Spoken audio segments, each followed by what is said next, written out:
Welcome to episode 91 of a master's degree in rolling terribly. I wrote terrible. Whoops. I'm your host, Eddie. And joining me this week, a man who I feel more connected to than ever before, synergizing our skills and abilities, none of it intentionally. He's just that damn good. Give it up for my accidentally brilliant mate, Gaz. Say hi, Gaz. Hi, guys. Well, I mean, accidentally on purpose is fine, right? It's a valid strategy, I think. Yeah, A very valid good. strategy. We did click really well in the last scenario, and it was completely unplanned. Yeah, which one was it? Because we've played two since our last episode. We have. So It was sorry the eel if one, you wasn't it? missed Sorry, it. the water one. The water one. Yeah, I think that's the one we clicked. No, I think. Oh, yeah, I think it was, and maybe even the other one. Who knows? Maybe, who It's a knows? mystery. You have to watch the playthroughs to find out. Yeah. So, but we have been absent. We did miss a week because we had gremlins, and but we've now stopped feeding them after midnight, and so all is well. It was really depressing because we sat here ready to go. And look, note to everyone who uses any software, and it's really important software for anything that you're doing, don't update it when it says, hey, new updates come out. Just give it some time. Yep, new update always bad. So yeah, but we that means we do have two scenarios to talk about, which is going to be a bit crazy because I mean I generally can't remember the scenario we did 4 days ago, let alone 2 weeks ago. So what even is a Crimson Scales? What we should probably do is release the playthrough a week beforehand. Then everyone can watch that and tell us what we did. That's it. Yeah, true. I mean, it is handy. We've got the playthrough, so if I really wanted to know, I could just watch it, right? It's like, and it would like I was there. Well, the problem is I'm still editing the playthrough that we did on Saturday right now. So I'm seeing what's happening and editing it and doing, that kind of stuff and going, oh, but I haven't watched the whole thing. So, and don't spoil it for me, guys. Don't spoil it. I can't remember 100% what happened. So this is going to be an interesting episode because we're basing this off our memories whilst people will have a fresh playthrough to watch so they can tell us why we're wrong in what we're talking about the scenario we did. Yeah, that's it. It's like new levels of being corrected, right? Like we're gonna say we did something, and people are gonna correct us and say you didn't actually do that. Like it's not even rules. It's just no, that's not how you lived your lives. We were there, so I didn't think that it was possible to get more niche, by the way, because I tried to explain what's going on with our pod to like one of my not colleagues, clients. They were like, "How's the pod going?" and all that, and I was trying to explain that now we're doing Crimson Scales. Is really hard to explain to someone who has no idea what even Frosthaven is. Yeah, and how niche that is. Yeah, exactly. Especially people who don't even really know how podcasts or YouTube like channels work, right? So they're like, so what do you do? Like, oh, well, we talk about this board game. Oh, I like board games. I'm like, not those kind of board games. And then you go down levels and down levels. So yeah, I feel like I don't know what's niche within. How do we go more niche? We like Crimson Scales fanfic.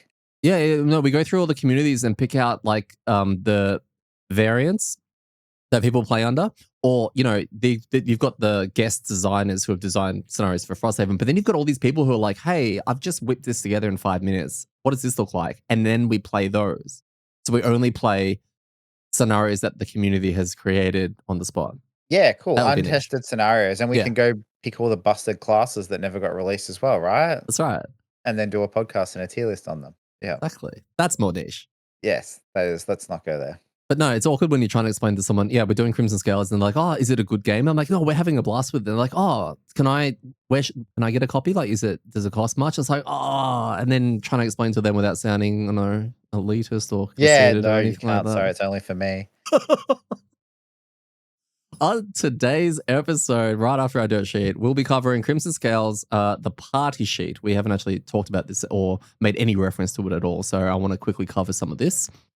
We do scenario 3, the flooded cabin. That was almost 2 weeks ago, so we'll be talking about that. Our memories are going to be real rough. And then scenario 67, which is what we just did most recently, the Dark Valley. I think it's Alley. Maybe it's Dark Valley. I have to double check. I can't remember. That might be important for thematic reasons. And then we're going to have a chat about the Crimson Scales experience after 4 scenarios. Slam Dunk or Bin some Scales. Ooh, Ba-dum-tsh. So, looking for that.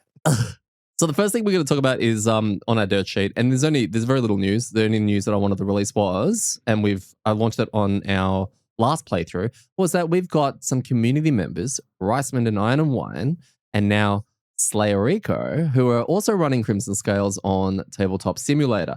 I happened to watch one of their sessions on Wednesday night, last night. No, the night before. And it was very, very interesting to watch. They're playing the same characters as us, -1, because they are missing one player. They're looking to basically get a fourth. Now, get in contact with us or get in contact with jump onto our Discord to meet the guys. They're lovely guys. We've got one from Australia, from South Australia. We've got one from New Zealand, and now one from America. And the three of them are, I don't know, they're making it work. They're finding So timings. Europe, I'm thinking something like that. Like that's got to be, just to completely mess with the time zones. Yeah. They're really, really good guys. They're looking for a fourth. So if it's something that you think you would be interested in jumping on, it's only once a week and they're doing one scenario if they can fit the time in. And it's just all good fun online through Tabletop Simulator. Yeah, and it's Riceland and Iron and Wine who we've actually kind of spoken to in the amDirt chats before. So if you've heard those, you realize they're both pretty chill, which is good. So yeah, it would be cool to get a fourth, and I think it's just awesome. They're sitting in our channel, like doing the thing. I saw them when you guys were playing on Wednesday, or when they were playing. So yeah, it's cool. Yeah. No, it's really cool. So good work, Riceman and Winey, for putting that together. And yeah, hopefully we can pick you up a fourth. And then they're basically copying us from. I'm just gonna flat out say it. They're just copying our strats and everything like that, including when they play badly as well. I know. I heard that like Winey just like what he just got booked in the first room. Yes, he got a little bit booked, and then later on, I think he shared it with Riceman, because Riceman's playing the chain guard. So if you remember from scenario 2, there's a door that you open that takes you down the corridor, and the archers start shooting at you, and you got deep terrors in the corner. So he was like sitting in where Mark kind of sat, and then put a trap down because chain guard puts traps down, and once like 5 rounds later, the trap was still there. If anything, it was hindering his teammates from getting into that spot. So he labeled it as the worst trap ever because it was never used while he got absolutely blown up by the archers. And yeah, it was great. I'm looking forward to the write up. We haven't Yeah, seen it yet yeah. because I haven't finished it yet. But the other thing is they're doing it on +1. So did we. And then we restart it and put it on +0. Yeah, that's right, and they will too. It's looking like they will. Yeah, yeah. Feels good. I mean, I want you guys to succeed, but not really. No, Little bit. no, we want you to succeed, but just not by much more than us. Yeah, not better than us. Don't do that. The party sheet. Every single time you play Gloomhaven, you get a party sheet, and it tracks things like reputation. It tracks your all the important resources, right, that you'll be accumulating, as well as what discounts you can get, and any unlocks, and I don't know, alignment, and all that kind of stuff. They evolved it for Frosthaven, and it were way bigger to track things like the guard deck or the whatever it was called. And obviously you've got the calendar there and all your materials and all that kind of stuff. We've kind of gone backwards, but what Crimson Scales has introduced is a party goals section, right? It literally gives the party collectively a group of things to try and achieve, which then will, once you've completed 4 out of the 5, you get to read a section in the book, which is really, really exciting. What are your thoughts around, having something like this in the game? When you first saw it, what did you think? Yeah, it's a really cool way of tracking everyone doing something. I know that Frosthaven does have that without too many spoilers about different things that get introduced that everyone's kind of has to tick off as you go. Like they're always like group achievements that because they're accomplished by everyone. But this kind of does give a little bit more to. All right, well, we need to spread the treasure around, right? Because one of them is everyone loot a treasure tile. Yeah, So if you have a party where people are just like, no, like I'm going to take all the treasures. It's like, okay, well, we're now missing out on this thing. I love that. Now I know what it is, don't know what it is, but like, yeah. So there is an element of that. But plus, I think it's cool just to have things to work together as a group, like things to tick off that require everyone's contribution. Yeah, Not just kill 50 monsters. It can be anybody. It's achieve battle goals, for yeah. example. Everyone has Well, to achieve 3, I think. Yeah, so it's all party members complete 5 battle goals each.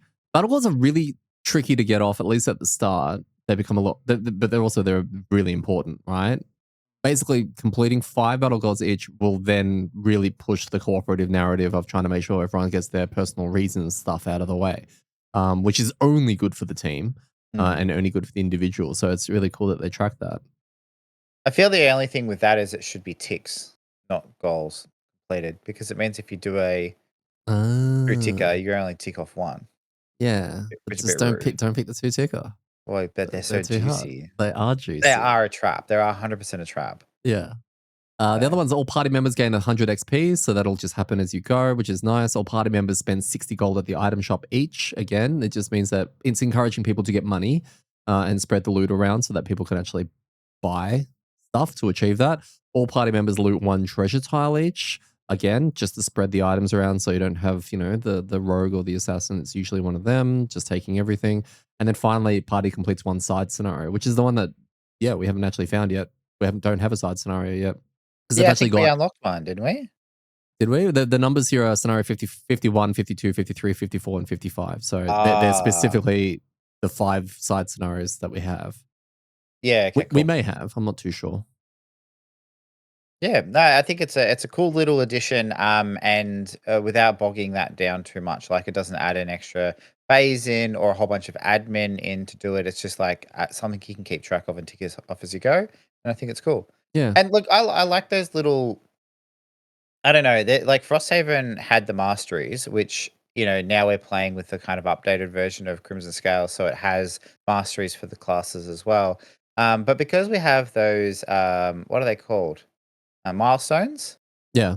Yeah, the milestones as well. I think between like the masteries, the milestones, these group goals, stuff like that. I think it's really cool because there's a whole bunch of other little things going on in the background, and I don't think it's too much. Mm, But because they all have like little rewards that aren't, I don't know how powerful some of the ones of the group, the party sheet are, but yeah, I think it's cool. It adds just more, I guess, meat to that system.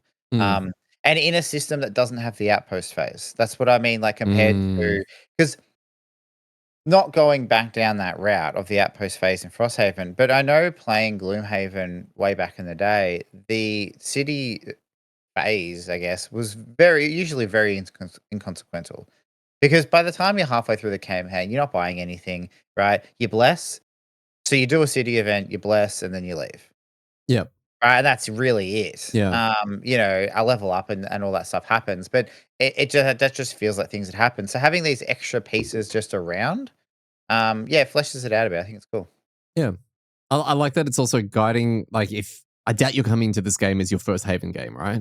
It's just, you have to own Gloomhaven to play it. But in a I'm gonna way, I'm gonna start.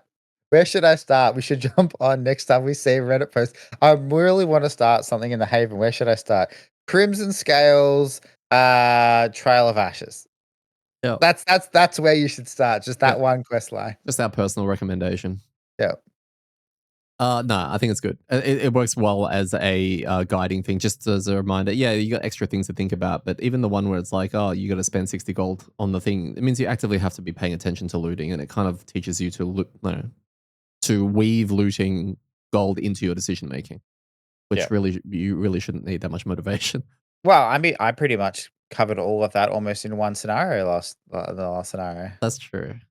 That's very true. So off to scenario number 3. So, Gaz, we had a city event and a road event. You read both, and reading turned out to be that it was quite tricky. City event 16. After hearing rumors of an oversized vermling monstrosity lurking in the city sewers, we accepted a dare one night at the Sleeping Lion to investigate it. Armed with a lamp, we wade through the foul muck for what feels like an hour, ready to give up when a scratching sound echoes from the pipes ahead. Curiosity gets the better of us and we follow the noise, only to come face to face with the largest vermling we've ever seen. Do you remember that? Yep. That's good, because a lot of times when you're setting up, when you're reading these things and all that, I'm setting up other stuff. So I only got to the decision part, but it's very cool that I now know what happened. You know what? We were looking for it. Yep. Yeah. So what do we do? I think our Oh, options wait. were It like, says run back to the tavern to tell the other patrons about the site or attempt to capture the vermling for proof. yep, Only and one we option, really. well, yeah, that's it. We chose to try and capture it. We did capture it. And yeah, we got a road event added to the deck and we gained a reputation, which is cool. He's finally get Mm. some rep movement. So that was the first one of those that we've got. And yeah, we got a new road event added to the road event deck. The other option was to lose one reputation and then the card goes back. These ones where the card goes back feels bad, right? If you get the wrong, like really bad, because you don't get anything and it goes back into the deck. Yeah. So we nailed it. Well, we did. We 100% did. Yeah, and so I think we only got some fur. So we grabbed it and got some fur, and then it ran off. I just realized though that vermlings are just like people.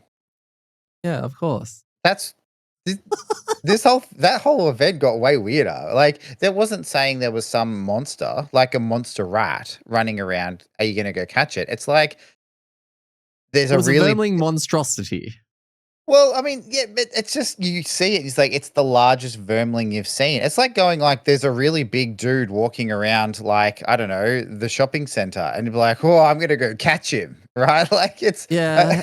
If it was described as, please say that there's a human monstrosity roaming around, your neighborhood, yeah.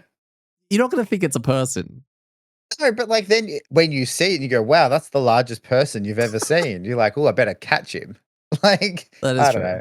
Anyway, It anyway, is weird. let's move on. So yes, we did successfully do that.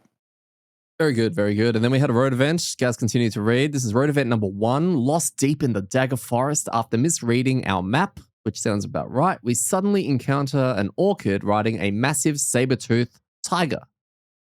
Startled, we instinctively reach for our weapons, but she dismounts peacefully and warns us to turn back. The orchid explains that a mysterious force has corrupted some of the animals in the forest, driving her tribe to hunt the beasts that are terrorizing their village. So we had to either heed her warning and ask for directions to our destination, or we can help her on her mission to kill the terrorizing beasts. Again, it's pretty obvious which one to pick, right? Yeah, we just said don't worry about it. We're leaving. We offered to help her. So we unlocked another scenario. This is probably, I guess, it's not it'd be a side scenario. It'd be scenario 42, unnatural beasts. And then the other side was the no effect goes back into the deck again. So, I mean, 2 for 2. That feels good. Knowing Well, that we're not achieving anything that's going back in. Hmm. yeah, seems like a waste. So is that side scenario on our list of side scenarios we need to complete? No. Okay. It's just No, not a side scenario. It's just like the way. it is just the way. No, those ones are 51 to 55. Okay. All And now right. that I've said that out loud, I'll remember that like every time without fail.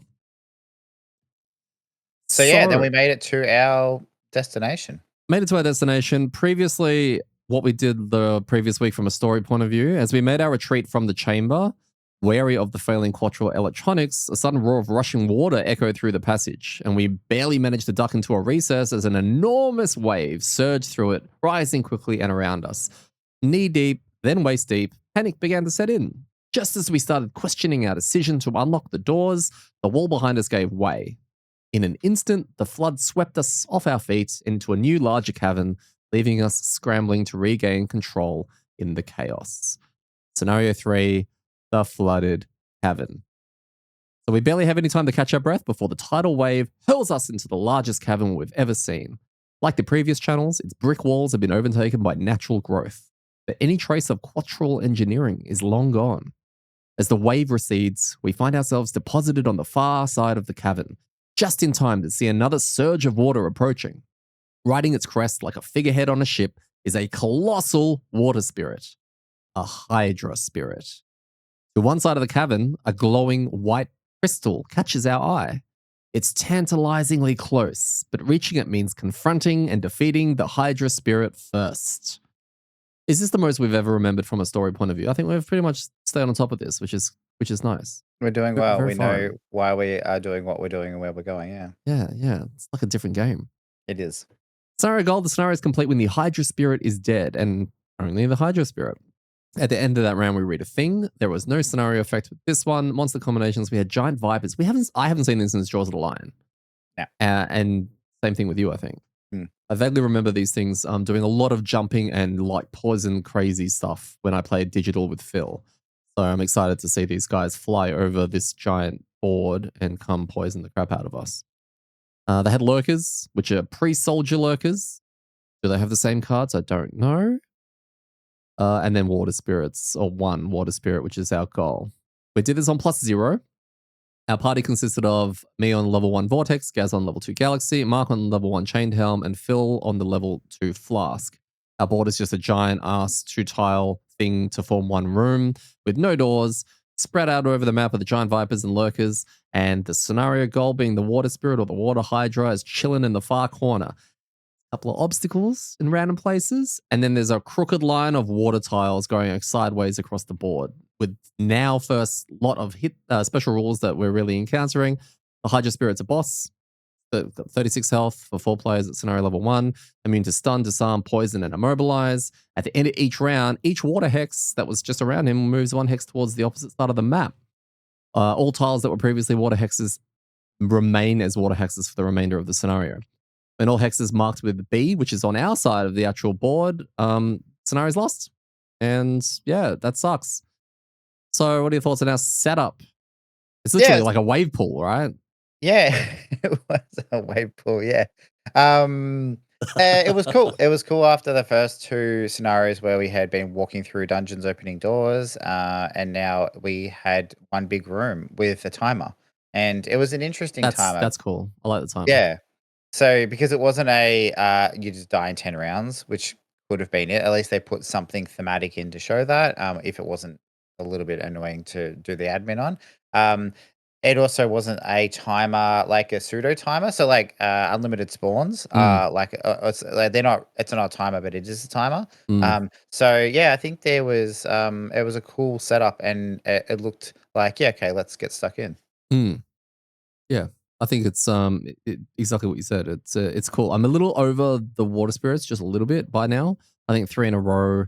Usually they mix them up with other mobs. So yeah, I mean they did that, but it's just annoying to have to deal with the water spirits again. Let's hope that they're not in 67, which is what we did next, and they're not. So yeah, everything's on the playthrough that we would have had. It's been out for a week now, if not more. So there's less of a need to go into too much detail on it. But a couple of key talking points. The idea is that we waited for them to come to us because we've got all the time in the world to do our prep and everything like that. I had a massive, and this was definitely featured on the video and someone made reference to it. I had a massive blunder where I went in with a different battle goal in my head to what happened. And I'm very strategically coordinating with my fellow teammates that I need certain, like statuses on certain mobs and things like that, which Mark is very excited for because that lines up with him. And it was a big kerfuffle. There was one period of time where everything was lining up, and I just was like, let me just check my battle goal card again.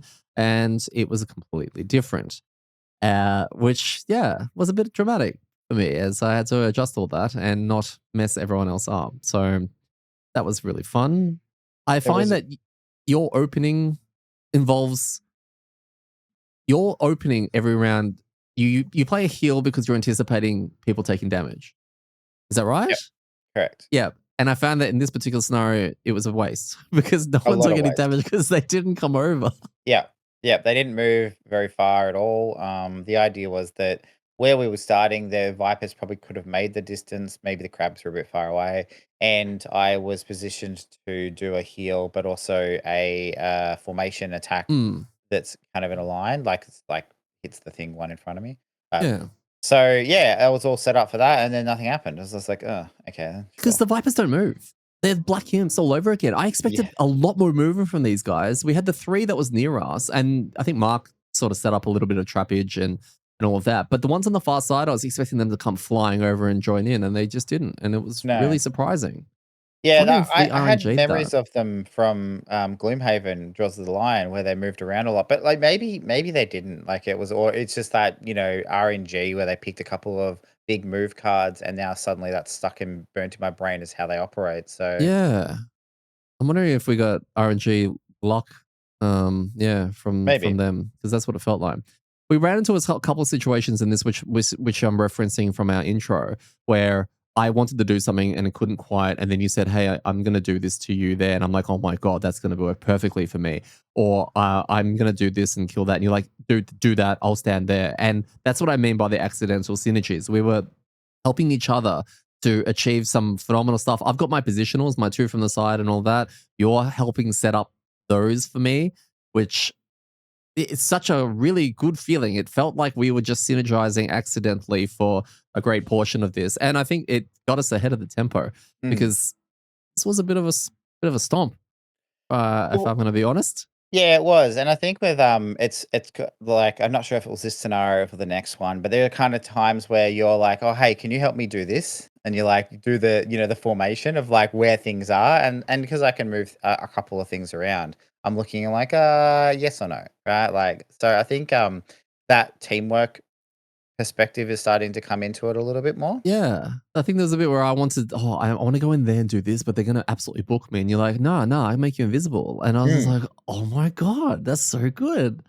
Yeah. Little things like that. It means that I get to play more recklessly and I get to bring out the inner blink blade in me. It's that everyone has an inner blink blade, do they? Yeah. Oh, yeah, Yeah. easily. Let's talk a little bit about Phil. So Phil has I'm learning. This is almost like our way to discuss what we're seeing and see what we're learning from what the flask can do. So Phil is getting a lot of work done with his AoE stun, and because this map had a lot of creatures, a stun targeting all within range 2 is pretty good. It would seem. Can you confirm this? Yeah, I can confirm it was very good. Do you have much Yeah. synergy with Phil? Because you kind of look like you do with Light. Yeah, a little bit like, light. I mean, I've been making fire for him because 'cause I've got the mana flask, so I don't know if that's a class thing or just an item I chose. But he'll keep saying to me, he's like, "Can you make fire?" I'm like, "No." He's like, then he'll point to my He like, should mana open potion. with, I'm "Can you like, use that, please?" "Yeah. Oh, no, no, it's on me, right?" Like, it's on me because I can make fire. I need to remember that I've got that. But, yeah, a little bit. Like, I'm making light a bit and, I don't really use it, so uh, it's, I just haven't chosen many cards that use it, so it's usually up there for him. Do you need Other than your mana potion for you? I don't know, I got the mana potion for everyone else. Yeah, okay. That's what I was just checking if there's ever a Yeah, time where you need it for you. no, not really. I imagine there might be later cards that need the elements that use them a bit more, so, yeah, but no, not heaps of synergy there. He's ranged, I'm ranged, so it's, I'm not usually using him for formations, so yeah, kind of Yeah, I think where you synergize really well is you're both heal Mark. yeah, that's exactly it. With our powers combined, yeah, we can, keep Mark alive. Well, speaking of which, what about him? He seems to be, enjoying his chain helm a lot. He's got a thing with spikes. So something, something rusty spikes and spiked knuckles. And they're both spiky. Spiky, yep, that's it. That's what I've learned. That's like 90% of his turns are saying those cards, yep. Yeah, but he had a better time this time, at least with jumping in and getting the shackles going. He was getting a little bit shitty because no one was hitting the boss. There was like one point where Phil was like, "I'm gonna hit this thing for like a big nuke," and he's like, "Why not the boss?"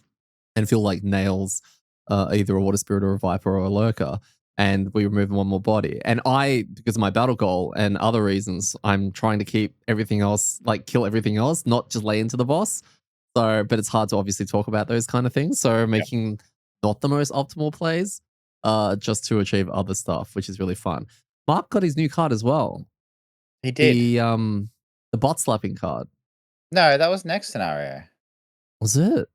Yeah, he Ah, didn't level up. You said he was level 1 at the start of this. he was. Were we? Oh, I don't remember. Did I say he was level 1? Oh, yeah, I'm level 1 and he's level 1. Yeah, Yeah, okay. We didn't level up. Oh, okay. yeah. So, Well, that unless that card is his milestone card. I don't remember. I really don't Yeah, remember. But I have a question about the chain helm as a whole. Thematically, this might be the greatest Haven character in the whole series. yeah. What are your thoughts? Yeah, yeah, definitely. If it's in the top 3. Like, if you were to link up character, what it's supposed to do and looks like, what its cards say and do, how it plays, and just all that into like the mini, all of that into one bundle. Yes, it's definitely one of the most like thematic characters. Yeah, thematically fleshed out, and you can feel a lot of love and passion went into this. Not that they didn't go into the others, but it just oozes theme. This character. Yeah, and it feels like I don't know, it takes something like I don't know, the Meteor from Frosthaven, right? Like does a bunch of fire stuff. Looks cool, is thematic in regards to its rules, its card names, all that stuff. Like they do a really good job with almost all of the classes on that, right? Like Yep. what it looks like, what it sounds like, and the card names. The shackled sorry, spiked helm, whatever it's called, chained helm. Grabbing people and smashing them into the wall and doing a bunch of damage, it just feels like Mark's doing really cool stuff. Yep. Like, realistically, that's just, if, push something and if it ends adjacent to a wall, take 2 damage. But it's not that. It's like you grab it and you swing it into the wall and it Yep. takes a bunch of damage. Like that's the part that's making it feel the themes really coming through. Love it. No, you're 100% right. And he's very much enjoying it. So yeah, we'll just sort of see how that all evolves. He's got the whole swing like thing down. He's got traps again. He's one of the biggest trap experts you'll ever see in Australia, at least. He's got that video on his On the trap trap. guide, which he's now referencing for this, just so he plays this properly. Yeah, I actually took a little bit of time just to quickly look into some elemental usages with our two friends, all right? Just to get an idea of who can make what. So, Chainhelm Mark, do you know Mm. what his elemental synergy is? None. How many generators does he have? None. Okay, well, how many spenders does he have? None. Okay. Is that Yep, pretty correct? much. Yeah, yeah, yeah. You've Okay, absolutely alright. nailed it. Uh, Yeah. this may become surprising for you. Do you know how many heals he has? At least at the time of writing this? I'm gonna say like 2, I reckon. Yeah, two. Yeah. Yeah, Yeah, he's got like a move to heal 2, that's right. um, and then I think something else. I can't remember the other one. For some reason, I thought he had more, but I think I'm thinking of more recently when he was playing Shackles. Yeah, okay. Yeah. So, no, curious. All right, what about Phil?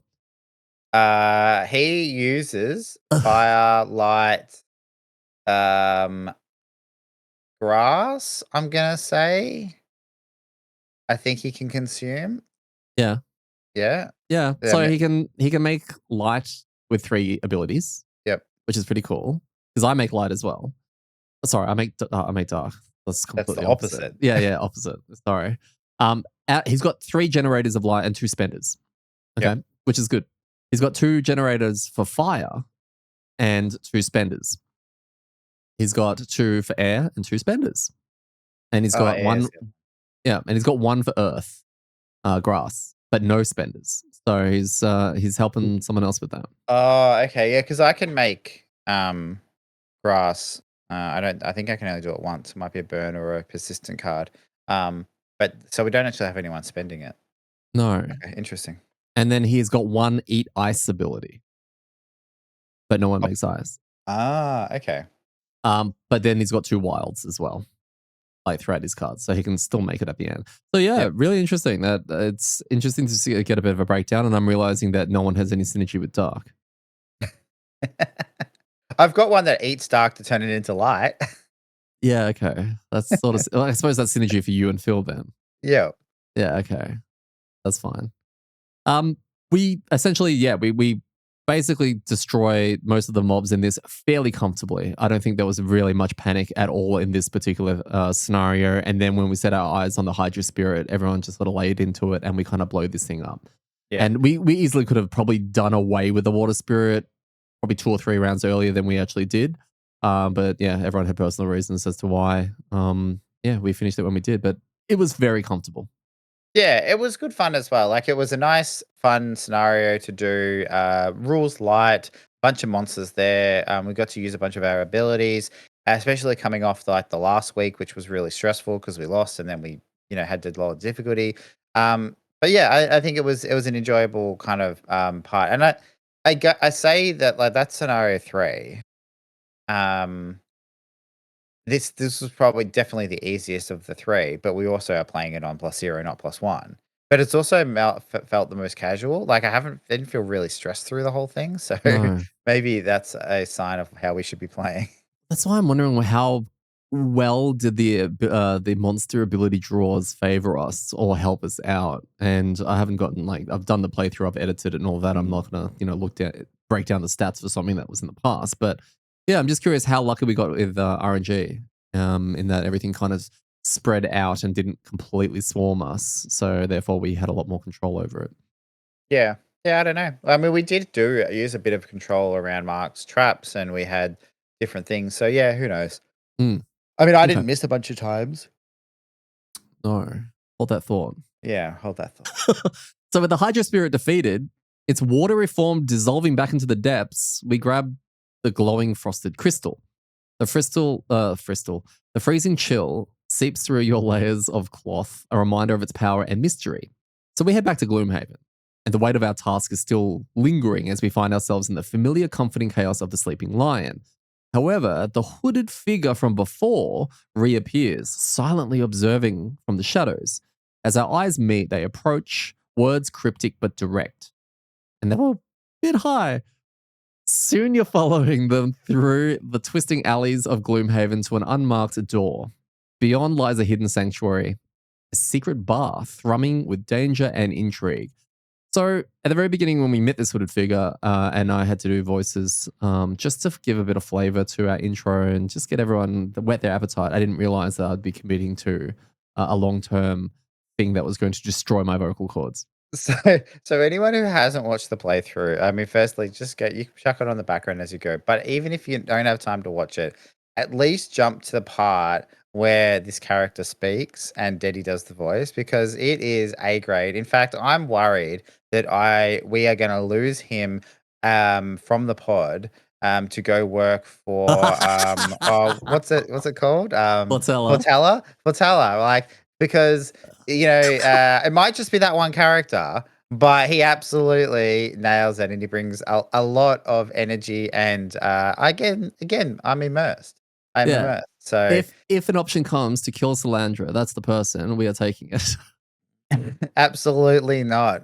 If the option is to hear her tell her life story, we are taking that one. So the figure finally reveals themselves. Salandra, a striking Valrath woman with fiery red hair and an air of commanding confidence. She is the leader of the Crimson Guild, all right? And she unveils our true purpose. The frosted crystal, which we've now given her, will be pivotal for her plans against the Lava Light. Don't know what that is. Sounds like a real lame name for a gang. A menacing Savas. Oh, the dude.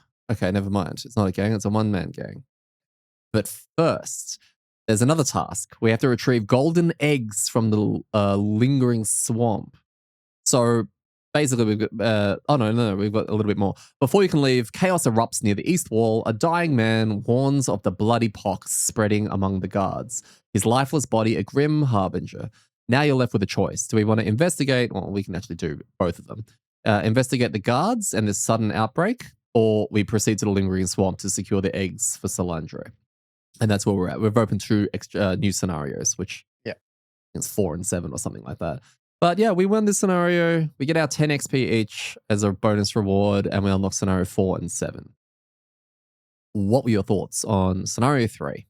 It was good. I liked it. It was for a little mini boss. Yeah, it was a fun little encounter. We could see the challenge. I think we played well through it to like mitigate that. We used our abilities. I feel like Phil definitely saw the opportunity to just burn. Like he played very blink blade. Like he was Yeah, going in, throwing cards out, and I think he identified pretty early that like this wasn't a everyone must survive. It's a kill a boss one, so we're probably going to be fine. which he would Um, have had more fun with as well, finally having a just go for it scenario. Yeah, and I mean we're all kind of finding our groove a bit like that, and I think he was as well. So yeah, no, I think overall it was a good scenario. I liked it. It was a good Hmm. end to that mini kind of question. Yeah, it was enjoyable. It was like you said, nice for us to get a little bit more prac into our characters, and we all seem to be feeling a lot more comfortable with what our characters are doing and how we're going to do that. Mm. Special rules were easy to navigate, not for Phil because Phil was on admin duty this week, which was really fun. He had to move the water tiles, and that was tough. That Yeah, was really tough. you can check out the video if you want a recap of how he went. Oh, it was so good because there was one point where he just lost track of which ones he'd already moved and not, and just made a completely different shape, and that was fun. I mean, water's fluid, right? So It's a zigzag across the board. That's it. Yeah. The combination of the Vipers though and the soldiers, I reckon it would have been deadlier. So I'm again honing back to that RNG. I'm just wondering how much of that. But no, we definitely did play well as well. So yeah. Ormi. I think Ormi might go forward too much and get killed. Well, if the Vipers at the start stay alive, he'll then focus on them. Yeah, be curious. Provided he Yeah. doesn't get out of hand, we'd just, yeah, because it's a one rumor, it's not too bad unless we blow up our side and then he starts wandering over. But Yeah. I reckon he might be okay. Maybe. Battle goals in this one, Mark had Tormentor, which I thought I had. No, I had the other one. I've killed something with at least 2 conditions on it. So he had applied different negative conditions to enemies who already have 1 or more, which was going to line up with my last week one perfectly. He did get this one, which was really good. And again, we can't stress this enough. Battle goals are really important. So we are celebrating whenever anyone gets them and hope that we don't have what happened last year in Frosthaven, where one player intentionally booked someone else's battle goal, which definitely leads to a spicier campaign. Do not recommend. I had Gambler kill someone with disadvantage, which I still got despite thinking it was something completely different. Gaz, you had Pauper, never collect with end of turn looting, Yep. Which you were fine with.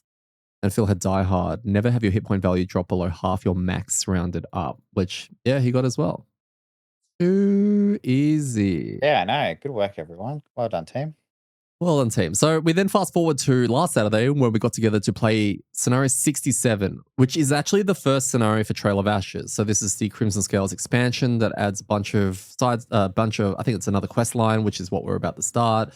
We've got 5 new characters to shuffle into the PQ pool, a bunch of new events and all that kind of stuff. So we are doing this now because of the PQs and all of that. If we can get those out early, we get to see more of the game.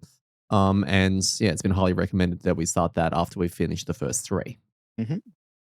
So that is why we're doing it.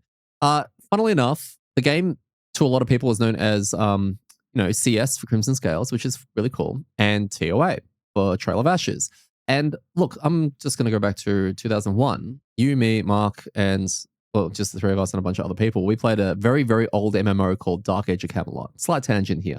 Really old. We're talking like EverQuest era, before World of Warcraft came out. And it was a brilliant game, amazing game. They brought out an expansion called Shrouded Isles. Again, brilliant. And they brought out TOA, and it was known as Trials of Atlantis. And it was a whole underwater expansion that completely killed the game. Yep. So I whenever mean, yeah. So whenever we hear TOA, it gives everyone a bit of grief. Yeah, it does. It hurts somewhere deep inside. And we don't want this TOA to be like that. No. We want this TOA to be good.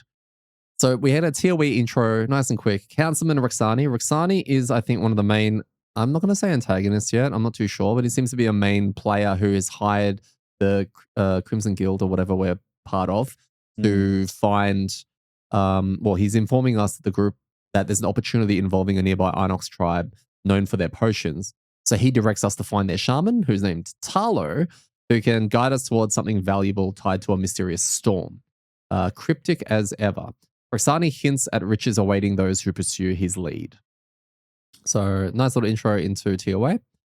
We have a city event 15, a rare bird from Sir Ken Havens. Oh, I didn't even notice that name. That's cool. Maybe that's the secret hint to like the next game that was made by the custom creators and not Team Self Warfare. Ken Haven. A rare bird from Sir Ken Haven's mansion escapes and it lands on our windowsill. We grab a pot, hoping to capture it for a handsome reward. You remember this? Yep. Because I don't, again. I think our options were whistle at it or try to catch it with a pot. And we decided that Daddy would be good at whistling. Oh, yeah, I whistled. That's right. Yeah, I whistled. And I did a good job. And that was actually another one that goes to the bottom of the deck. That's 3 in a row. I know. Because if we try to get it with a pot, it just goes away. Yeah. So we did that. And then there was a road event, but I don't know where it went. So I don't remember what we did. I can't find the card. Okay. It's just a mystery now. It'll be on the playthrough, though. So if you've seen the playthrough, you've seen what it is, let us know what it was. Right. Yeah. I can't remember either. A little bit more backstory. Sorry about this. Taylor, the Inox shaman, right, confirms that the rumor of a rare opportunity The eruption of a distant volcano combined with a lightning storm has created ember crystals, highly prized by enchanters and merchants. She warns of rival treasure seekers and smoke spirit guardians that protect the crystal. Despite doubts about her motives and the perilous journey ahead, the group sets off towards the volcano, lured by the potential rewards. Scenario 67, The Dark Alley. No, it's the Dark Okay. Valley. There. I was wondering, was that confirmation? So the Dark Valley. The Okay, Dark good. Valley. Makes more sense now. Yes. So just a reminder, this was a week ago, so the playthrough should be out already, but at the time of recording, I haven't really gone through the whole playthrough just yet, so my memory is going to be a little bit messed up. Hopefully Gaz is better and he can remind me of certain things. Scenario goal for Scenario 67. The scenario is complete when all enemies in it are dead. At the end of that round, read a thing. Special rules, Gaz. I think you remembered this about 2 rounds in. No, I can't remember at all. Just muddle was the scenario effect. It's the thing that we forgot about. Oh, but no, and hang on, hang on. I don't want everybody being thrown. I just didn't read it. So for the first time ever, I was in charge of like, I guess, reading the scenario, and I just didn't read the next part. I just didn't have a You look at just, it, and then I yeah, you saw it. stopped at the end of the story. I mean, that's fine. Yeah, yeah. So, luckily, me and Phil don't get it, and I think the only person that did was maybe Mark. I don't No, it was know. me. We were able to really easily retcon it It because was it was me, and only I like usually get muddle anyway, so that's that. why I was like, I don't really care. Yeah, yeah. So Fine. it was fine. It was fine.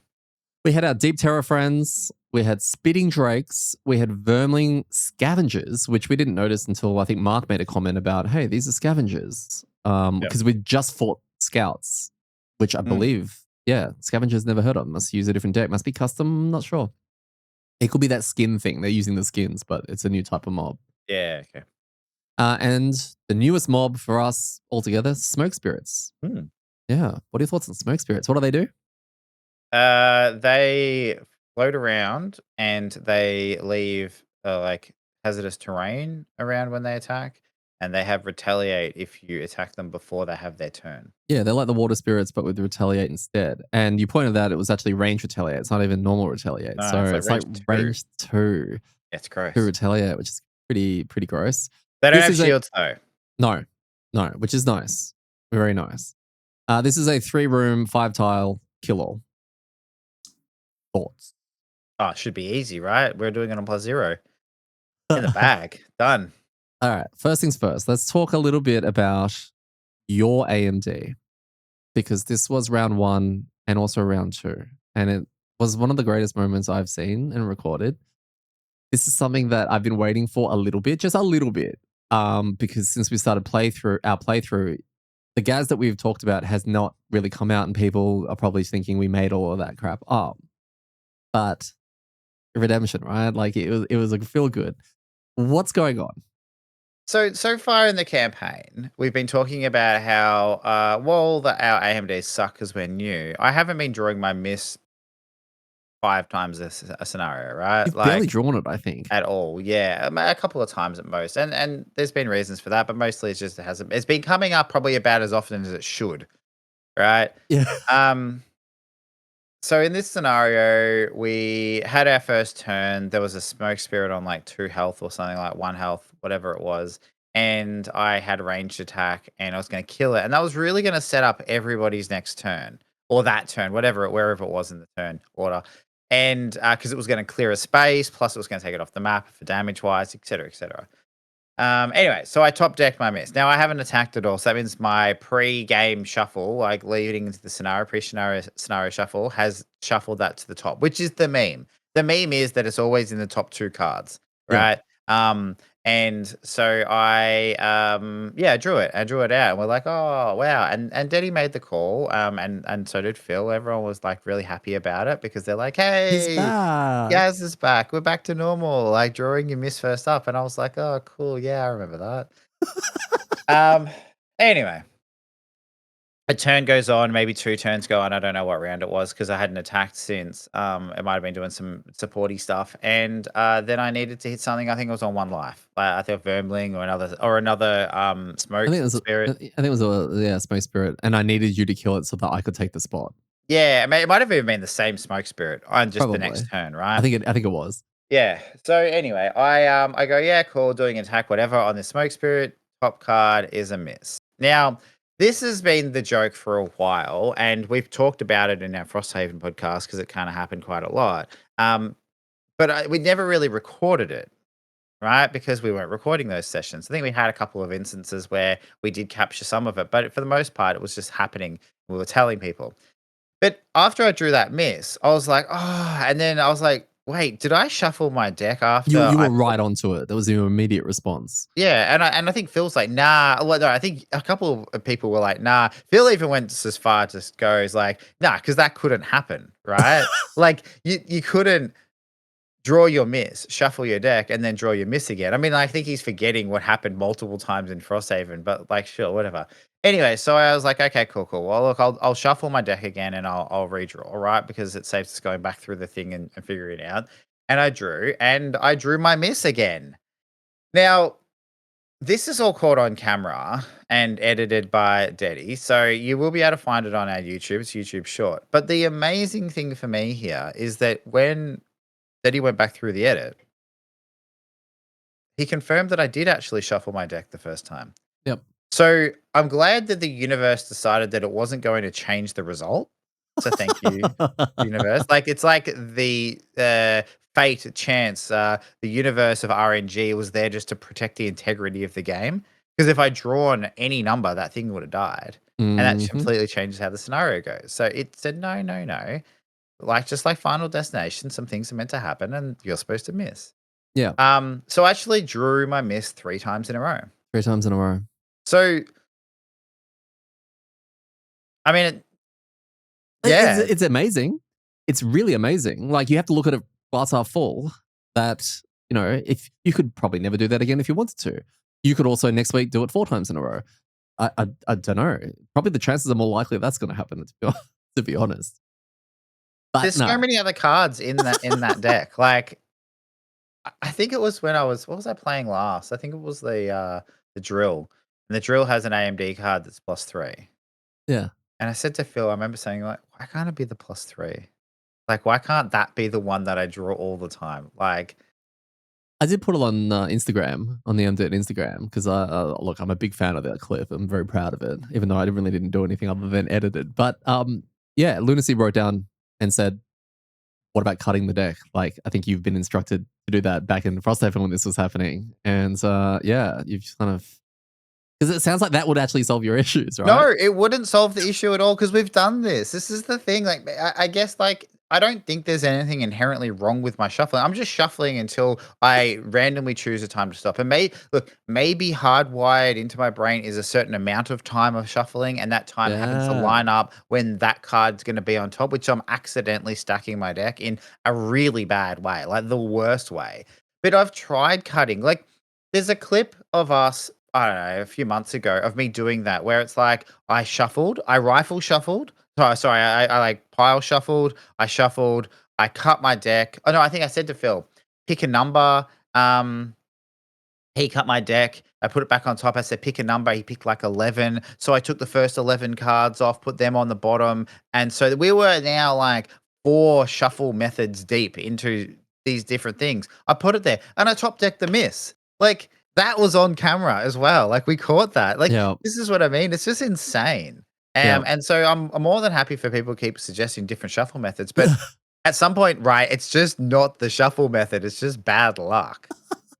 Although maybe it's not. Maybe it actually is. I'm shuffling badly. Like I don't know. Anyway, It's interesting. Maybe we'll try go with your gut with the shuffle, and then just let us cut it. Let someone cut it. Just sure. as a reminder, we'll cut it, and I reckon, hopefully, fingers crossed. But If how not, do I you get, even? if it doesn't work as, I get more footage. So it's a win-win. It's a win-win. I mean, the thing is, it's like, how do we even prove that it's the case? Because you need to cut the deck and look at what the top card was going to be, but then go in with the new card. Like you can't. Anyway, yes, let's give that a go and we'll see what happens for But also, entertainment value. rigging it wouldn't help us. We want to win the scenarios. We don't want to repeat them. So there's no world where, it's There's rigged. no world where my fun being ruined is my objective. No, because fun was a very important part of Frosthaven for you. And when you're like, this mechanic is not fun, this is fun, etc. You know what's fun. Is this I fun? do. No, it's Okay. not. It's I, not. I, And I I'm I not gonna lie, see it's a little bit fun. I see a little bit more about that variant that people can play with. I think it might even be an official one where it's like you treat them the null as a -2 and the crit as a +2. Yeah, So you there was another one that we read in one of our variant chats where someone said that you can't pull your null or your crit twice in a row or something like that, yeah, yeah, which yeah. you've just done. That was So I literally think that's it's the like you Gaz don't rule. accept it, you don't accept the roll or whatever, or you reshuffle and go again until you get a not null, which would have been amazing for you right there, that variant. Um, the rest of the scenario, yeah, look, we this was probably the hardest scenario we've done from a we don't the one that we lost, right? Scenario 2 that we had to do a second attempt, that one felt really like one-sided almost. This one felt close-ish, but it was very hard to determine how it was going. And we had the conversation midway through this as we're clearing through about do we restart? And I can't remember exactly what the circumstances were. I'm not up to that in the editing video part. But at some stage, I know we had the chat, and I was seriously considering it. We had Yeah. probably hit 8:30 or something. We know that we didn't have time to do a necessarily a full clear if we delayed it longer. And it was like, what do we do here? And I think we just kind of because it looked grim from everyone's point of view. It looked really grim because we opened the second room. There's basically 2 deep terraces at the back of the room. There was a whole bunch of, the scavengers, I believe it was, um, and smoke spirits. I think there might have been definitely smoke spirits around. They were all clustered around the front of the door. Like, it looked really bad. And I Yeah. think, looking at our health as well, I think we had, like, 3 of us that were on, like, 2 health, which is pretty much my max, but still, it's low. Um, and while we hadn't burnt that many cards, it definitely looked like a case of like, okay, this turn now could be really bad. So I think we decided to go, all right, let's just see if we'll have one more turn, right? We'll draw, we'll pick our cards, we'll draw the monster's turn, we'll see what's going to happen. And if it just looks absolutely cooked, then we'll restart. And there was a couple of big plays. Like there was a couple of big turns in that turn, the next turn that kind of really uh, got rid of heaps. And we were like, oh, okay, maybe this is doable because we don't know what's in the last room. No, that was where it was like, do we make the call of restarting? But we haven't even seen what the last room looks like. So maybe we could work our way into opening that just so that we can at least prepare it for the replay if we need to. Yeah. So yeah, no, you're 100% right on that. There was something So else I was going to say actually, but yeah, carry on. yeah, and so I think as we move forward, like we were also in a situation where I got really stuck behind because I was trying to do my battle goal, which was to never leave loot behind. Yeah. And so I fell. Oh, that's right. I got crit. Oh no, yeah, I got +2'd by the mob.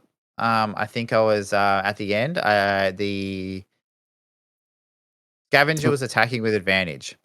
And I think I was on whatever life I needed. The only card that was gonna, book me was either the crit or the +2. I can't remember which one it was. I think it might have been the crit because it was, and it got me. So I had to burn a card, and I only had 2 cards left in my hand, and so I had to burn one, which meant I had to rest mm, straight away. yeah, the And tempo got thrown off. yeah, and so that meant that I couldn't collect it was just this whole thing where that one attack meant I lost, like, a couple of turns, and so I ended up, like, 2 turns of movement behind everyone. Plus, there was, like, this big cluster in front of the door, and it was just tricky. But something I wanted to bring up, it just reminded me. Yeah. So I love the theme of these games, right? Like it's and sometimes it's very thematic, sometimes it's not very thematic, but it's like sometimes it's just you just got a hand wave it, suspension of disbelief type thing. The one thing I think is really funny imagining, and if this was a movie or real life, so a movie about kind of some realistic, like, dungeon crawling, monster hunting type thing, is you have these 4 mercenaries all trying to jam through one door and getting stuck. and there just being this a mini Congo line. Like, Mm. I'm thinking of, the Lord of the Rings, Fellowship of the Ring, where they're in Moria and Pippin or whatever knocks the bucket down and tracks all the orcs and goblins and the cave troll, and they have this big skirmish. I'm like, can you imagine if they were just like, "Come on, Boromir, move out of the way. Someone, you're blocking the door." Like, Yeah. it just has this weird, and because that was a cluster at the front, we had some difficult terrain, I think, plus a couple of people were there and the monsters and it was like, really can't get in. So No. guess I'll just stand here and not do anything. And it thematically, I was just like, this is actually a really funny picture. Like Yeah. someone standing in the back going like, oh, what's going on in there? Like, what are you guys doing? Are you all right? Yeah. What I found when it got to this kind of stage and we're looking at the restart and also planning it out, it's like a light switch happened in our group and everyone individually. And all of a sudden, it was like we were playing, I guess the best way to put it is like we were cooperating harder. We were getting the sweat was being turned on a little bit and we were a lot more careful, which is, the first half of a scenario, generally it's a bit more of a free for all. Everyone's just doing Mm, their abilities and all that. But that forces us to do the knuckle down and the crunch. And every round became like, okay, what are they doing? More so than it would be normally. It's like, okay, cool. And trying to almost math out and plan out everything as well as what we had left with our limited cards, limited movement, all that kind of stuff to see whether or not we could finish off the scenario. And the minute that was happening, my excitement picked back up again because it was unbelievably tense. mm. Like this was the most tense thing that I felt in a long time with Frosthaven as Yep. well. Yep. Where, yeah, it was all hinging on whether or not we can beat this or not. Yeah, exactly, exactly. It was all coming down to the last few turns, what the monsters were drawing, where people's positioning were, like, who can even, oh, I'm out of cards, but I'm going to stand there and hopefully get hit by a That's couple of what happened to things. me. Yeah. It was like just saying, I've got another round in here. Let me soak up this. Phil going off to the side and playing a lot more aggressively on his flask now instead of sort of sitting in the back and doing healing. Now he's actually shooting things and he's stunning things and he's doing all his stuff. Mark's doing chain helm stuff Mm. at the same time. Everyone was doing really, really, really well. I was really, really impressed, Yeah, especially when I it went was. down. Yeah, it did. It all came together, and I think there was some good plays by everybody to get us across the line, which was cool, right? Like it was good. I think again, people are getting a bit of a feel for their characters and having a few more options because we're now at level 2, 3, stuff like that. Did you exhaust? No, I did not. Yeah, okay. What Oh, I so would have at the end of, like, the start of the next turn, I would have. Yeah, okay. Because everyone else, I went down first, I think, and then it was just the remaining two guys and you, and I don't know how many of them. I was just so nervous on everyone's cards that they had left. As we're and the other main thing about this scenario, just as a whole, it has nothing to do with the actual scenario, just more our session. We missed a lot. You've got your three at the start, but there was some really when we were trying to plan out that last room and who can do what. Like Phil was missing crucial attacks. I was missing. Like we were just Mm. that's what added to the stress is that we could finally make a bit of a comeback and maybe get a bit more control. And the AMD for many of us was just effing us in the A. And yeah, 100% it was, and that the thing is that they don't look as, brutally bad luck, but we all start with, like, 5 -1s in our deck, and, the damage seems to be very much, like, kind of, on par with health in regards to we do a lot of attacks that leave things on 1 health, right? And that's when we draw a -1. So, like, those don't look really bad luck. Like, someone drawing a -1 doesn't seem like, "Oh my god, that's the worst luck." But we were probably more on the side of drawing negatives than on the positive, and, Mm. it meant that everything was just taking so much longer to die. And our H pools are so low that, one extra attack of 3 or 4 is brutal. Yep. So, yeah, it really it was tricky.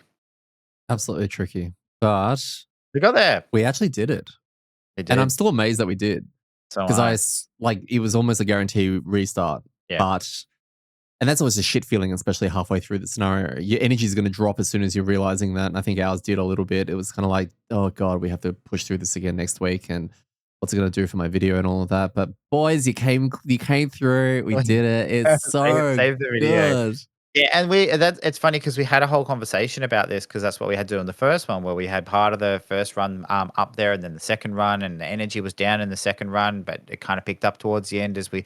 So it's really tricky to figure out because we're also trying to put on this show and make it entertaining to watch. So it's a hard balance, and part of that was thinking when I said, "Hey, should we restart?" Was I mean, are we going to upload one where we get to the last room and then we just die? Yeah, You know? I was uploading this regardless of we won or not, Yeah, but it right? was more like, do we want to? Because we have the Oh, opportunity now to restart and have one playthrough of us doing it, yeah, So yeah, it's one of the cases of just trying to balance it out and see what the actual best option is. yeah. So with it completed, with the clearing finally empty, we thought we could finally relax, but sleep wouldn't come easy. The old shaman had been right. Those creatures we faced had to be the smoke spirits because it said it in X Haven, so it was that she warned us about. And that mention of a firestone, could that be the name of the ember crystals we're after? And then there were the vermlings. Could they be rivals in this search for the mythical treasures? Always. That's all they've been so far, has been our rivals.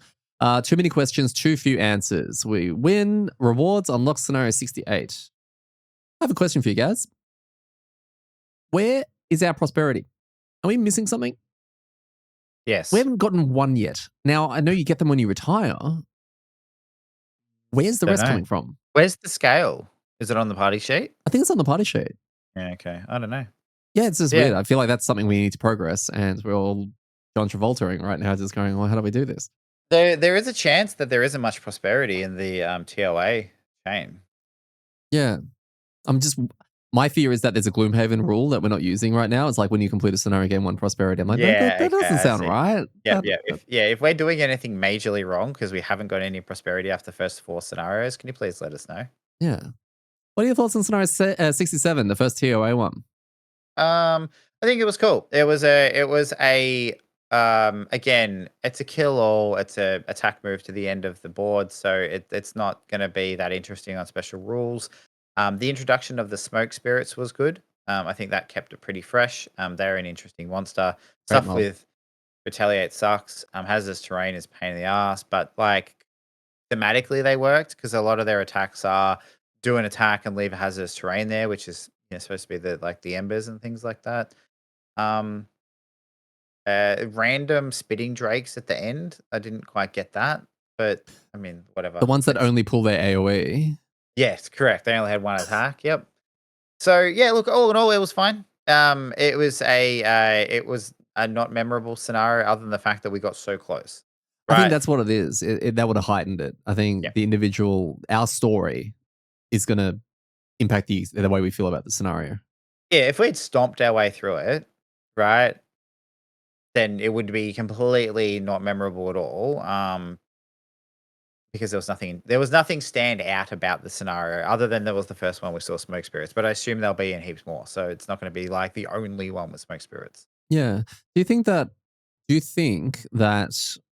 you know how we never used to set up the whole map and we didn't know how big it is? Do you reckon that's making it easier? Like, sorry, playing the game normally, do you reckon that's a bit easier? You're Because what playing, I'm asking yeah. is this was made up of 5 tiles, but 3 of them were rooms. We didn't know that until that last room. So that last door when we were deciding to tap out, there was a door there, but 2 more tiles, which it was like a guess. Is that going to be 1 room or is it going to be 2 rooms? Whereas normally we would just see a door.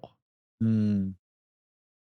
Yeah, it probably is making it a bit easier. I think it's making it a bit easier to plan your next turns as well. Opening a door, you can kind of see how big the next room's going to be. So, Mm. like, if you are gonna go in with I'm gonna have 2 points of movement once I open the door, and I'm gonna have an attack range too, right? At least you have an idea about, oh, is there a chance that things are gonna be near me or not? Which I mean, yes, it makes it easier, but I don't think it makes it easier to make it easy. I think it probably just makes it fair, Yeah. right? Yeah, So I think I that's actually fair. like it. I think we probably should stick with it. Yeah. Yeah, okay. Is this a normie scenario? I think if he gets to the first room, he's probably fine. The rest of it was pretty like kind of. I mean, he's probably going to get stuck at the door like we did. I think we have to break up the Ormy segment or we'll have to release a separate side pod about Ormy. But there's there's Ormy on the scenario and then there's Ormy with us in the scenario, right? So from a scenario point of view, I think he'd be fine. But we barely made this, Yeah, right? yeah. On our experience. So that's why I'm starting to think whether or not he would be booked just because of that run, whereas on a normal scenario with, I guess, competent people. You'd be Yeah. fine. I just remembered the road event. Ah. So we were walking along and we found a snake charmer. And Oh the snake yeah. charmer was like, "Hey, do you wanna do a donation or do you wanna just, like, not?" That's And right. yeah, and Oh, the so cards because in front of Mark. yeah, That's yes. because Phil was, cashed up, we got him to pay, and the dude gave us a snake. He's like, "Yeah, cool, here, have a snake. You Oh, can but take it Mark on your." paid for it. Oh, did Mark pay for it, did he? Mark ended up paying for it because Phil said Phil was cashed up, but he keeps spending it. So Mark still had like 30 plus gold or whatever. So Mark Ah, took it and it okay. became Mark's large snake. Yeah, that's right. So, I thought this was I only bring it up because I thought it was really cool, and it's Yes. something we haven't really seen, and it Ormy triggered it. Yes. So we started the scenario, and we got to place like a snake, The minion. Viper, So I yeah. think the rules were one player at the start of the scenario, one player perform, summon, and it was like this snake profile. I think it had like 2 HP or 3 HP, did an attack 1 with poison, and it was like move 2 or 3 with jump. Yep. So like, yeah, really cool. Like died, I think like turn 2, turn 3, because there was almost no way of protecting it.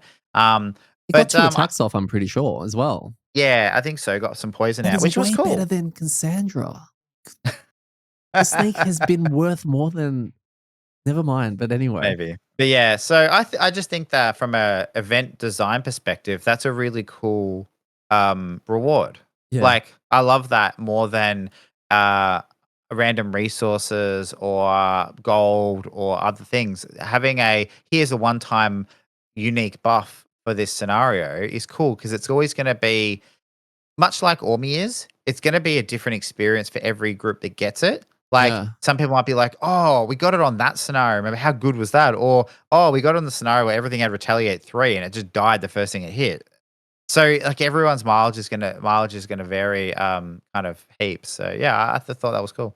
Yeah. I'm a bit worried now because at the end of every session, it's like, is this Normie scenario? Is this Mark's giant snake scenario? And we just keep adding to it. Yeah. Episode 400 is like, so we're going to go through the list. A list of, like, yeah, the 85 summons, yeah. Ah, beautiful. Battle goals for this one. So this one, Mark had Wallflower. Wallflower, which is end each of your turns adjacent to a wall, obstacle, or objective. He thinks he has it. I will let him know I'm tracking this as I'm going through the editing because it's worth 2 ticks. So we're pretty sure we. Oh no, I think he said he booked it right at the end, didn't he? Yeah, the last round. I He think was he booked it. explaining it, and he was like, "Oh, so I went here, and I went here, and went here," and I was like, "Oh, wow, that's a really hard one to do, especially someone who's trying to tank, right?" All there, and I was, like, really excited, and he's like, "And then I booked it because I jumped here." Yeah. You know, and I mean, he did it for the scenario, Ah, like, he needed to go there, right? that's a Like, he's tough the big choice. again, big plays at the end, from Mark, but it was very disappointing because that's a tricky one to get. Is it a 2 ticker? Yeah. Oh Oh, yeah. that's Yeah, it brutal. sucks. And that's what like it sucks because the previous scenario we did, scenario 3, doing these sort of ones would have been crucial, like these 2 tickets if you can nail them in a relatively easy one. But when you have to make a decision, do I do this for the perk or do we do this to win the scenario? Like it's a pretty obvious one, but not necessarily like people can make that decision without you realizing it. Mm. And so yeah, unless they tell you later. So Oh, interesting. look, if anybody ever got to the point where they're like, "Ah, so I could have gone here and it probably would have won us the scenario, but I really wanted my battle goal, so I didn't go in and then we lost." If they It's if you know that, don't say that after the scenario, okay? Like, it's probably fine in the moment if you wanna say something like that and then make the right decision, which is not booking the entire scenario, because you don't get your battle goals if you lose the scenario, right? So, yeah, but definitely I wouldn't I you wouldn't say it afterwards. if you have ever booked a scenario because of your battle goal, but you've never told your group, just whisper me. You can be anonymous, and yeah, that way I can read them all out of And the selfish community. for those that maybe don't go all the way back to like I don't know, episode 9 where we defined booked, we mean just ruined, wrecked, like lost. You know, like the you have failed the scenario on behalf of your entire team because you were chasing a personal goal. Yep, yep. Love to hear those. We had steady on. I had this last week. I had Gambler, the one before, and this one's Rambler, and I'm looking for a typo. Okay. Yeah. So we had a Rambler this week, which is end no more than 3 of your turns in the hex which you started your turn, except when long resting, which was fairly easy to do. But also it just meant throughout the scenario, I was telling you when you were like, "Are you going to stay there?" I'm like, I'm probably going to move every single time where I could. You had Miser, which was never exit a room with loot tokens in it, and you look like you were going to book this. Towards the end there, I Yeah, did you yeah, didn't did need think I was to. gonna no, because I just didn't go in that room. Yes, Yeah. that's a 2 ticker as well, so that's Hmm. huge. Yeah, and I ended up with, like, 10 loot tokens because 'cause I've got that loot 1 card, so yeah, it Yeah. worked out quite well. And then Phil had Sadist, which is kill 5 or more enemies. Again, like with Marks, I have to track whether or not he got that, so I will go through that. If anyone has time, watch the whole video and track it for me just to double check. That'd be great. Actually, if we can hire people to do that, that'd be great. Um, so Gaz, we've done what I believe is the intro, the intro 3, the 3 intros into this, which is always almost like a tutorial or a beginner's or just to get your feet wet, right? As the game is going to start spreading out from this point. What are your thoughts on the introduction to Crimson Scales compared to the beginnings of both Gloomhaven and Frosthaven? Gloomhaven is stretching me. I'm trying to remember Frosthaven as well. I'm pretty sure that was the one, the town in flames, and then the one where the archers killed the scout, right? And then we had But the then you get the boss fight, the yeah, battle of cool. the bosses. I think it's been fine from a hey, here's the game that you already know how to play. I think it's thrown up some interesting things with the different spirits. Or I Mm, guess we just think about the water spirits. The water spirits, it's got a little mini bosses as well. So yeah, I think from a like, hey, here's the game, it's pretty good. And I feel like it's probably been different enough to Gloomhaven that if you had played a lot of Gloomhaven and then played this, yeah. you'd be like, okay, cool. Well, so different things going on here. Yeah, the one thing that I have taken as an observation, I don't remember Gloomhaven, the third scenario, whatever that might be, but the one with the Black Barrow and the second one with the boss, Jumpy Door boss, Mm. I remember those two. So you're given almost a boss immediately, and same thing with Frosthaven. You're given 1, 2, and then 4 in the ordering that we did, and you get that kind of special. Holy crap! This is business is picking up. We didn't quite have that with Crimson Scales. And that's just more of a minor observation I'm seeing is that both games provided you with that early boss, shit's about to pick up. We didn't quite get that with this. Mm. I don't think it's a negative thing. I definitely want one very soon. And I'm not counting the Hydra Spirit because that's more like, I want to use the word elite, but then elite's already used for anything with a yellow base. So it's kind of like Lieutenant maybe or a Yeah, spec. it's like a mini boss, right? Yeah. But isn't that what the jumpy door guy was? He was a mini boss. I I don't think he think had he boss was. special 1 and boss special 2. I think he uses the boss deck. Oh, did he? Okay. I Yeah. think. Yeah, that makes sense because he jumps to the doors, so Yeah. yeah, cool. Yeah, it's been fine. Yeah. Like, Okay. I don't think I don't know if we'll remember it specifically, depending on how it all plays out, but also I don't know if, we're gonna get, like, drastically different scenarios in Crimson Scales. I think they're all probably gonna be pretty close to the center. No, shit needs to get broken. Come on, broken game. We need some Wow us summons. with your brokenness. Yeah. Oh, I need some summer's love. Yeah. Yeah, yeah. Which of our characters, all right, which of our characters would you put as a starter or as an unlockable class in Frosthaven? Ooh. As a starter or an unlockable, they're probably very different. Yeah, so Um, assign each of the 4 as either a starter or an unlockable. oh, okay, I see what you're saying. I would have the, flask, so the, bright spark, Yeah. as a starter. Yeah, okay. I'd also have the galaxy as a starter, and I'd probably have chain helm and, Washing machine. washing machine, as unlockables. Yeah, I agree with that. I like that idea a fair bit. It's interesting to yeah. I just thought of that as a fun little exercise as to the. I mean, let's go through the reasons why. Why would you say that? Is it due to complexity, or is it due to the theme, or is it the new mechanics that come with chain helm and swinging and all that kind of stuff? Yeah, look, I think you could go either way with them, but I feel like um the potion of the flask kind of can I mean, its thing, right? Just thinking about this now is adaptability. Like so many of its cards are like, do whatever you want, really. Yeah. And I think that works really well as a starter class. Not so much. It's a little bit about the complexity, but it's also about like, it's a good open class to start with. It's like you really can pick your path and do what you want with it, Yeah. which I think is important for starter classes. But also it means that it's always there for someone to come back to, right? So let's say you get through your first year of Frosthaven and you've only unlocked two characters, and then someone's like retires and needs to unlock play a new character. If you're repeating, it's not a bad one to repeat because it does have so many play styles.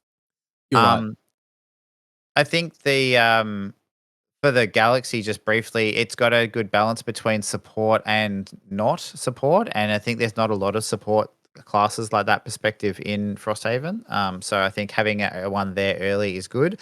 It's probably too similar to the Banosphere though, to have both of them there, which is the issue. Although seeing them both play together would be funny. I was just Um, about to say that. Would that be interesting seeing them line up their formations for each other? yeah, 100%. Yeah, it'd be really cool. So maybe that's it. They'd be like a bit of a tag team. Yeah. And the other two, yeah, I think the other two is just be a bit more niche. Like I think having just the impact of opening the chain helm box and character, I think is worth it having as a hidden character. Yep. Right. So you open it, you don't know what you're gonna get, and then you have this awesome mini and this really like just cool looking character. I think is a good enough reason just to have it as a locked one. It's an interesting point you just made because if I can see a world where if it was a starter and you could see the lineup of the six characters, banners, people, and etc., there's almost a guarantee, even with two players, someone's snatching that chain helm. Yeah. Yeah, Yeah, you're right. exactly. It would be like the go-to. So I think it's cool that it would be hidden. And then I think for the washing machine, or what's it, Vortex is I think it's actually called. Something Yeah, washing machine. changes weekly. I think that's a complexity thing. I think it'd be good to. I mean, it could be a starter. It's not too hard, but it's just has again a bit more of a niche. That you have to kind of fill and Yeah, find. I can feel the puzzle in my head when I'm playing it. Hmm. Mostly around Tide Pods and generating and all that kind of stuff. What I am struggling with at the moment is XP. That's probably the biggest thing. I'm definitely falling behind, and a lot of them are the XP generating ones. The burn's obviously going to give it to you, but I think some of them are a little bit around the usage of Tide Pods and making sure that you're maximizing some of these attacks, which is sometimes really difficult to do. Hmm. So yeah, And look, that's a me that's thing. another good point. There's like the Flask and the Galaxy tend to get XP pretty easily. Although Mark just absolutely just blitzed it in the last two scenarios and got heaps more. But so that you kind of want your early classes to level up quickly as well. Yes. It's kind of one of the arguments against Geminate being a good starter class is that it's the XP is really hard to get, and that's not what you want when someone's new to the game or even Mm, new to playing a character. You don't want them stuck at the same level of progression. yeah. So yeah. Without spoiling any of it to me, how cooked is your PQ? Oh, it's so bad. It's the worst. And I think Like I asked you this. Like, everything about it is the worst, and I will reveal all in several weeks once I've completed it. so you're on track to completing it, which is a promising thing. I'm working my way through it. Yeah. Okay, amazing. Because it sounds like Phil has barely touched his, and Mark might be in the same boat. So yeah, and I'm progressing mine. So yeah, okay. I'll look forward to having this chat in the future because it just sounds amazing, and I'm so intrigued as to what the hell you're trying to do. Finally, in the question bit, do you miss the outpost phase? Nah, I don't really. I think more just because this seems like more just get in there and do it. Yeah. Um, The only thing I miss is the brewing of potions. I think that might be the major thing that I miss the most. But yeah. once we did that, we got most of it at 70% of the way through Frosthaven. So even that became something that wasn't there anymore.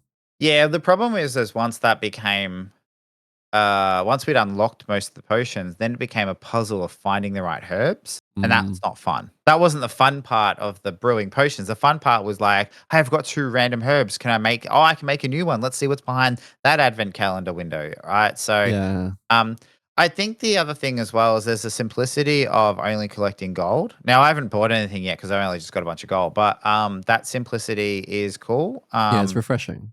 And but then do 100 scenarios, like maybe you do want a bit more complexity when it comes to what happens when you finish scenario. I don't know. I We think have to revisit this chat like every yeah. maybe month or two. Yeah, it probably is a good point to revisit it in like 2 or 3 months, and see how we're going, Yeah, so you missed and the see outpost how phase, yes. yeah, correct. We're like, "Oh, I remember We that. How should good we was skip that?" this for Frosthaven? We should go back Yeah. to Frosthaven. Yeah, okay. Uh, your galaxy, where your three, and I wrote three because my notes were from before. Four. We're four scenarios in. Hey, how is things feeling with the galaxy? Are things growing? Are they dropping?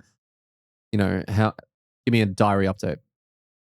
I mean, in short, yeah, I think it's going okay. I moved out of the be on full life range attack build and going back into the formations build because I just find the play style a bit more interesting. I'm not really that, you know me, I'm not really that excited about big numbers, which is what you're probably more likely to get with the advantage build. I know the advantage build would solve all my problems. I know, but like the problem with that is that it's kind of like watching when we were watching the kelp. So without spoils, but the kelp has a trait that gives it ability to attack with advantage quite a lot.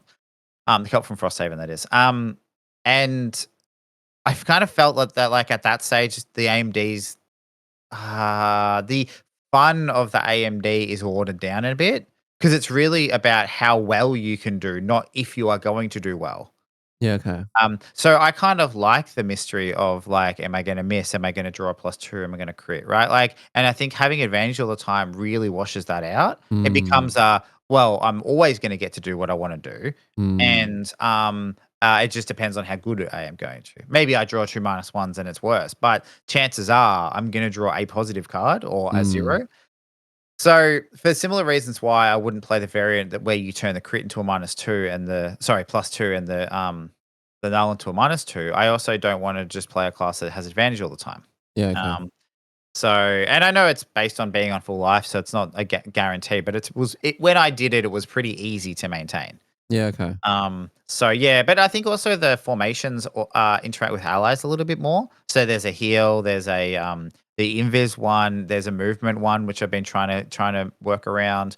And I think that they had a bit more utility. Do Because Phil do looks you, like he's sorry, go. I was just gonna say, if it was just you and I, we're playing two players right now, would you still do the formation build? Oh, nah, probably not. It'd be just Yeah, too much, too hard to get. that's what I was thinking. I was just like, oh, Yeah. I wonder if the four-player thing, because we're Mm. used to just playing with four. That's all we know, Yeah. right? The Whether or good not thing that about would the impact. formations for this one, though, is that they're not a requirement. That's the difference between the banner spears. It's not you have to have an ally here and an enemy there. It's just this is an attack. If an ally happens to be in that square and you do the attack, then they get a bonus. Yeah, So that's a good thing about it. Because so it's less limited, which means that you could probably play it with two people but you're just not getting as much out of it. is there anything you're struggling with other than your top decking AMD in the first two rounds? Um, my HP is really low, so like getting hit almost kills me. Um, no, I don't think so. I think like maneuverability a little bit. Like some of the bottoms of the cards are things that I want to do. Like, it's tricky because like I got a couple of heals on the bottom of cards, which means that I have to be next to people at the start of Yeah, the turn. So being able to do that's been a bit tricky. And so that kind of requires a bit more forward planning and stuff like that, which is not an issue, but yeah, it can be a problem. But yeah, overall, no, not really. It's been yeah, okay. okay. Been pretty good. Finally, is there something, and I'm looking you in the eye, even though I'm not really, is there something we could be doing better for you? I get hit less. Oh, you want us to get hit less? Yeah. Yeah, yeah, yeah. That Take less we can look damage. into. Yeah, yeah. Yeah. What about Um, positioning? You know, do you want us further ahead? Do you want us to stay close to you? no, I feel like we're kind of getting back into my banner spear groove a bit where I would if I needed to do something, it was like, hey, can someone go here? Yeah, Right. Or I think actually going back to your previous question, what am I struggling with? The formations are messing me with my head, the actual shapes of them. And I think it's because I don't need to have an ally there, but I can, and I keep just messing up the shapes of going like, "Oh, wait, hang on. No, that's it." And then I realize, it doesn't matter. I can attack it regardless. Um, so yeah, but and on what you guys can do. Nah, I think it's fine. Like it's been a case of, hey, can anyone go here? I think because there's a bonus, it's always like, hey, if anyone wants a heal, go there. That Right? works. Like, That you know? honest to God works because yeah, we get all excited, Yeah. for the bless or hey, you get a free attack. Now we're not tracking DPS, but I mean, still, giving someone an attack after you've attacked something. If we fit that formation, these are good. We want to encourage more of that. Yeah, so I'm hoping with the level up cards, I see some more kind of juicy formations that do kind of cool buffs to players because it helps me entice people to stay in the right place. Did we hit level 3? I didn't. Did anyone? Mark did. Oh, Mark hit level 3. Did Yep. he do his level 3 cards? I think so. One of them he already spoiled the week before by Yep. accident. Yeah. And the other one I think he might have read through. Yeah, okay. I'm Oh, wondering, Phil did as well. did he? Did we read them Yeah. out? God, Yeah, he did. Yeah, the bottom of one of his cards is the one that produces a bunch of elements. I remember that. oh, he's got the Roomba. Yes, that's it, the Roomba. Oh my god. Yeah, Yeah, okay. I'll have so to edit that bit and throw that in the playthrough as well when we go through his cards because I cannot remember it all. So mm, no, that'll be cool. With that, we will wrap up episode 91. Next week, we will dive into the next chunk of our campaign, which is the second scenario for Trail of Ashes, TOA, which is good. I'm waiting to see some of the newer rules come in. We're talking some of the conditions we haven't seen yet, the mm. enfeeble and the chill and all of that, and TOA gives us even more conditions. So I'm waiting to see a little bit more of that play in because sometimes they're quite simple. Like chill is just plus -1 to your attack and -1 to your movement, I believe, for every stack of chill you have, and you understand that what that looks like from a rules point of view. But to actually feel it and realize how bad that can change things, I'm very excited to get chilled, I guess. Yeah, thank you again for tuning in. Sorry about last week, but onwards and upwards. I've been your host, Deddy. I've been joined again by Gaz. And remember, when it comes to rolling terribly, just be me. He's done it again.